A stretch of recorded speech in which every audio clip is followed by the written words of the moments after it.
அனைவருக்கும் வணக்கம். நான் வசந்த், மன்னார் வங்காளையிலிருந்து.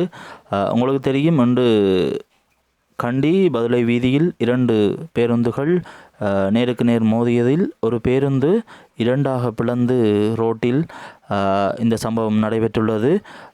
இந்த சம்பவத்தில் மக்களுக்கு ஏதும் துயரங்கள் ஏற்படவில்லை. ஒருவர் மட்டும் வைத்தியசாலையில் அனுமதிக்கப்பட்டுள்ளார். தற்பொழுது நாட்டில் நடந்து வரும் சீரற்ற காலநிலை காரணமாக வீதிகளில் பயணம் செய்வோர் மிகவும் அவதானமாக இருக்கவும் இவ்வாறான சம்பவங்கள் நிறைய இடத்தில் இடம்பெற்றுள்ளன. எனவே மக்கள் விழிப்புணர்வுடன் இருந்து உங்களை நீங்கள் பாதுகாத்து கொள்ளுங்கள். ஏனென்று சொன்னால் தற்பொழுது சீரற்ற காலநிலை இலங்கை முழுவதும் எல்லா இடத்திலும் நிலவி வருகின்றது. அந்த வகையில் வீதி போக்குவரத்தில் ஈடுபடும் மக்கள் தங்கள் உயிர்களை பாதுகாத்து சிறந்த முறையில் தங்களது பயணங்களை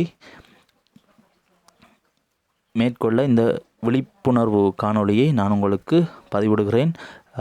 இதை நீங்கள் பார்வையிட்டு உங்களை நீங்கள் பாதுகாத்து கொள்ளவும். நன்றி.